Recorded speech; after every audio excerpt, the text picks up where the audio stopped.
From being axed by Marvel Studios over a string of offensive tweets, to finding his way up the ladder with Marvel's biggest rival, James Gunn has finally revealed why being fired by Marvel was a good thing for DC. I guess I don't need to say this, but being removed as the director of the Guardians of the Galaxy franchise did shake things up a bit for James. He did tweet some extremely offensive things and made some dark jokes about topics like abuse, the 9/11 terrorist attacks, and went as far as to go into AIDS and the Holocaust.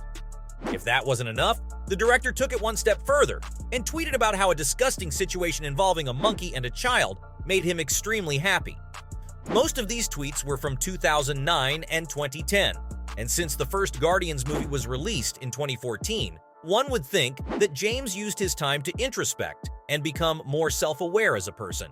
But in 2018, a conspiracy theorist named Mike Cernovich started to dig through Gunn's past and went back an entire decade, bringing up his old tweets. Since James was a top gun at Marvel at the time, directing an insanely successful franchise, all this press was causing a lot of harm to the studio's overall brand image.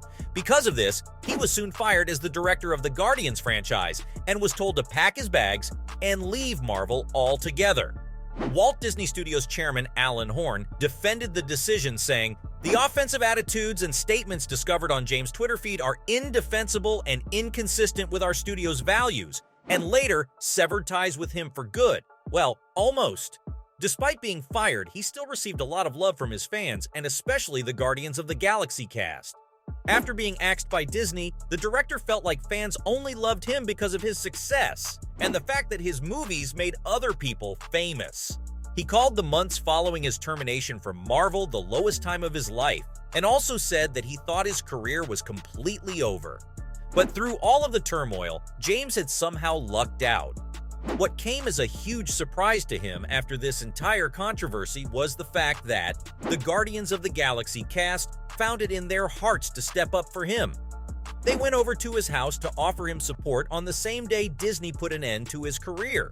Not just that, but Dave Bautista, who plays Drax in the Guardians franchise, also came through with his support for the director. Pom Klementieff, who plays Mantis, shot a video message of her own to show her support through a Guardian character's signature phrase, "We are Groot." When talking about how he felt receiving such an overwhelming response, Gunn said that what had started out as the worst day of his life had soon turned into one of the best. Sometime after that, the Guardians cast decided to campaign for their director and sent an open letter to Disney imploring them to rehire James. After a number of discussions between James and Alan Horn, not to mention Gunn's public apology, the Walt Disney Studios chairman decided to reverse his decision and called the director back on board for one last ride. This is exactly why Volume 3 is so important for everyone in the MCU. Not only is it the perfect send-off to the Guardians, but in a way, it's James's perfect swan song with the franchise that made him who he is today. Volume 3 is a bit darker than the first two films, but deep diving into Rocket's tragic backstory was incredibly important to James. For him, Rocket was the secret protagonist of the franchise all along, and this character was his entry into the whole universe from the beginning, when Marvel first pitched it to him. According to James, Rocket was like Bugs Bunny in the middle of the Avengers and cracked jokes that were so painful that they reminded him of his old life. Gunn had a pretty rough childhood growing up, living in a dysfunctional home with an alcoholic father and constantly battling thoughts to take his own life. The Guardians director was able to flesh out the furry bounty hunter story in the most natural way possible. Despite all the bad press Volume 2 received and everything that went down with the controversy surrounding Gunn himself, Guardians of the Galaxy Volume 3 received some extremely great reviews. It proved that James still had his mojo. Now that he's dipping his toes into the DCEU as the co-chairman and co-CEO alongside Peter Safran, it looks like he might be bringing his magic over to the other side. Of course, Gunn isn't exactly new to DC. Just days after Disney fired him, he was hired by Warner Brothers to write a script for a second Suicide Squad film. At this point, the director of the sequel's original film, Gavin O'Connor, had stepped on, and Warner needed to fill his shoes ASAP. So they decided to go with Gunn, and by early 2019, he was given complete creative control as the director of the project. As luck would have it, the movie, although an R-rated story, worked really well given the graphic violence, dirty humor, and the killer soundtrack that James brought to the film. Fueled by how much fans loved his version of the film, he then wrote a spin-off of the film titled Peacemaker, with John Cena taking center stage.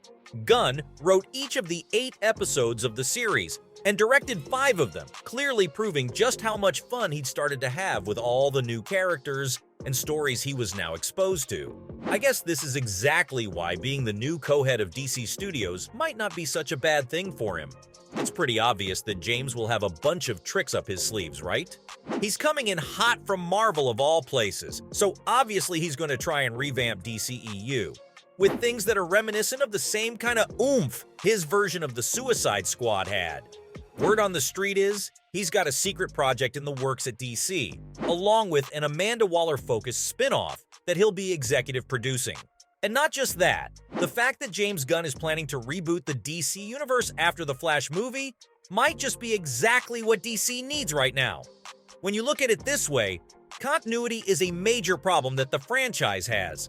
DCEU lacks a unified approach to its content and has had a lot of continuity issues in its timelines, thanks to a lack of oversight. Thankfully, with the timeline now being divided into chapters, James will hopefully solve the problem DC has of not having a cohesive timeline. Chapter 1: Gods and Monsters is set to kick off with Aquaman and the Lost Kingdom. Even though the events of Flashpoint from the Flash movie will hopefully fix some loopholes here and there, according to both James and Peter Safran, the new DCEU isn't going to be a complete reboot. We'll still see a couple of familiar faces here and there, but obviously with Henry Cavill out, we're definitely going to need a new Superman to don the red cape. I know we're all still bummed about Cavill leaving his iconic role as Clark Kent, but James knows what he's doing.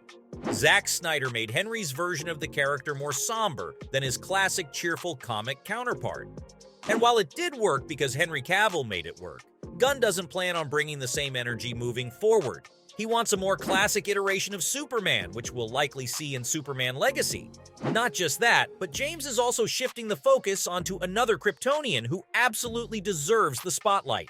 Supergirl's pretty important, and now that she's getting her own solo film, it'll be interesting to see how she'll fit into the silver screen and be a more present character in the DCEU moving forward. It feels like James is making the most of it by bringing in characters from the comics, like Green Lantern and Peacemaker, not to mention the Amazons that Patty Jenkins once pitched. The fact that we're also getting a live action for the Batman family just proves that the sky's the limit for Gunn right now. With all these exciting stories in the pipeline for the DCEU, it's ultimately a good thing that Marvel let him go. So from finding his way up the ladder with his exciting new plans to reboot the DCEU, to a string of offensive tweets resulting in Marvel letting him go, that was all about why James Gunn being fired by Marvel was actually a good thing for DC.